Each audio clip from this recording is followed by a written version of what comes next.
We begin in the studio this morning with General Jones. General, thank you for coming. More bad news from Afghanistan this morning. 8 American troops killed in this latest attack.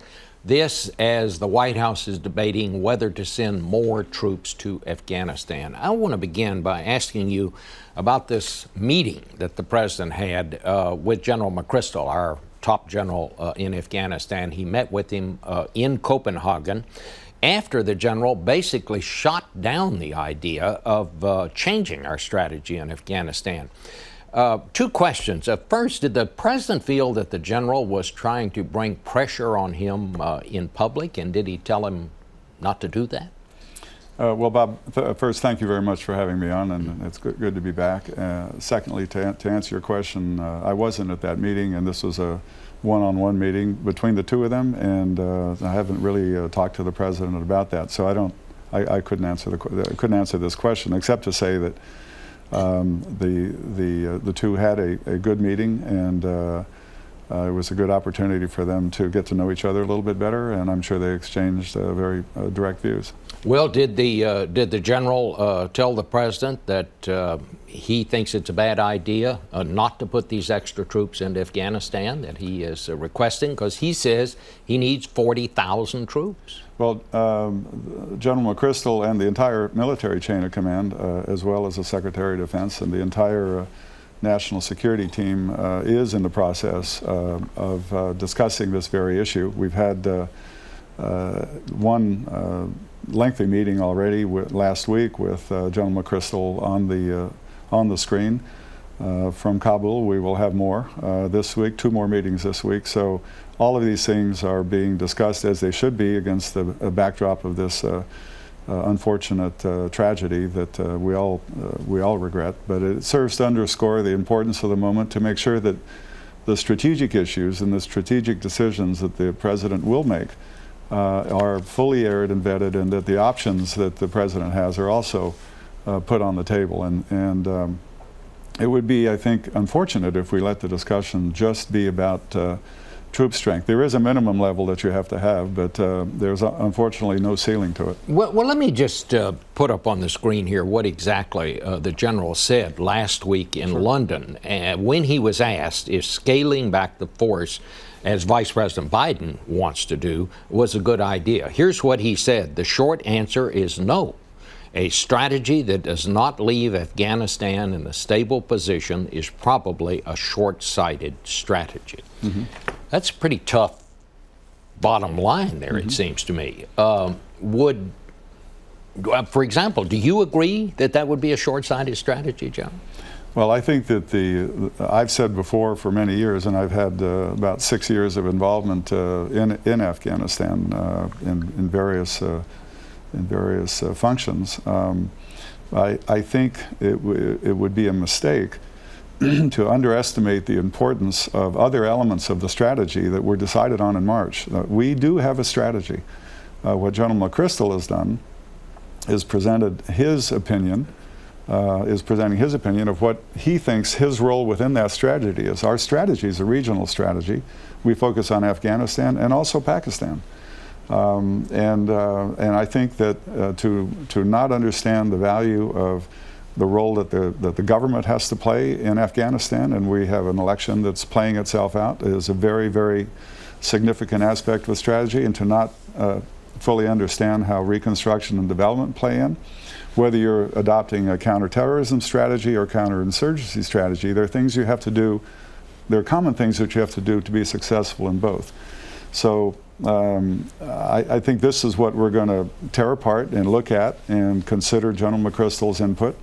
The president should be presented with options, not just one fait accompli, and we will come up with the right solution, I think. Well, isn't it going to be difficult, though, because this is the man that President Obama sent out there. Correct. He relieved the general that was in command. He sent the new man out, said, you go out there and tell me what we need to be doing here. And he comes back and says we need 40,000 troops.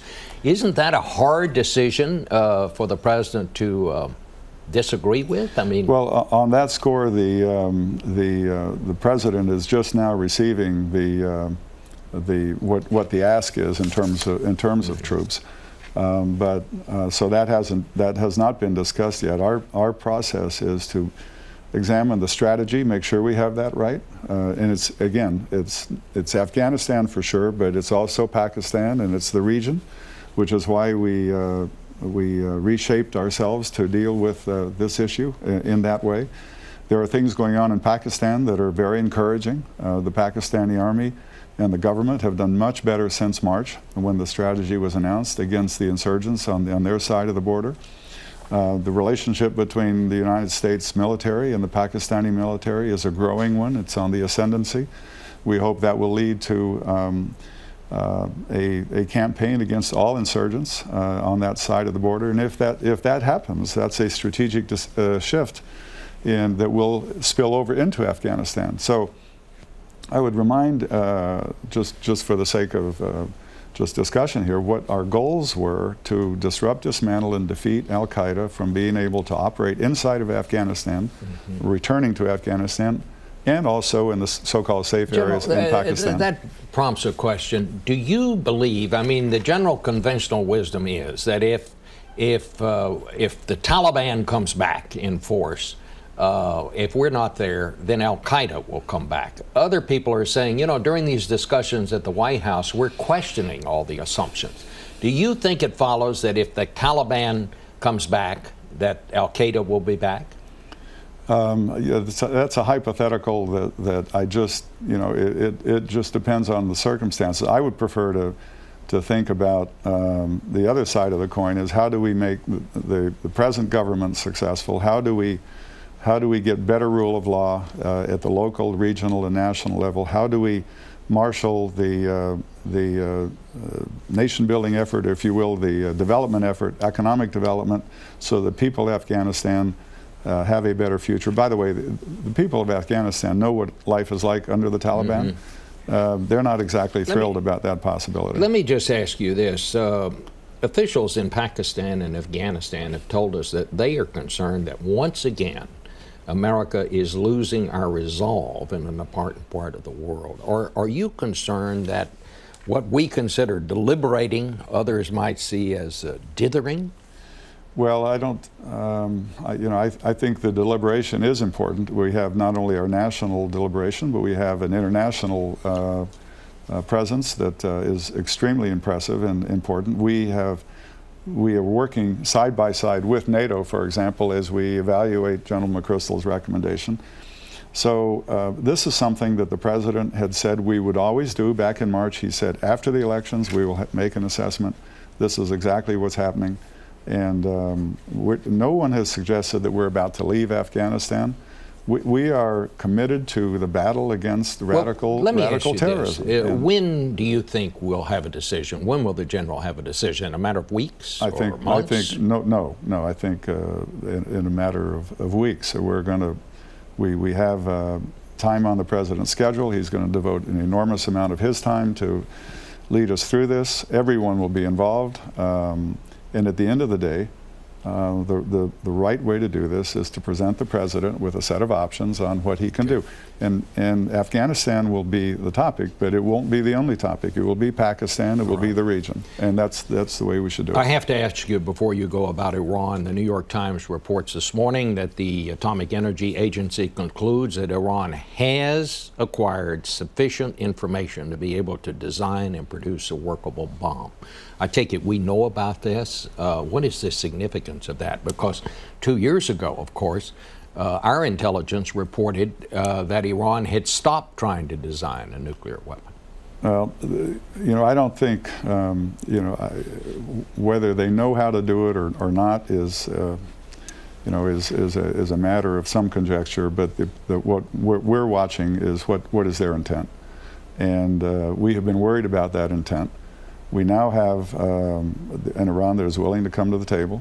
We have 2 more meetings scheduled, one in which they will announce they will allow the inspectors to visit the Qom site, which has been just recently announced, and the other one to discuss methodology by which we can ship their low enriched uranium out of the country. Those 2 things alone move the dial in our direction favorably. And the issue of proliferation is one that really keeps us up at night and should keep us up at night, whether it's North Korea or Iran. And on both fronts, we're seeing some movement in a positive direction. All right. Well, General, we have to let you go. Thanks so much for joining us this morning. It's always a pleasure. Thank you.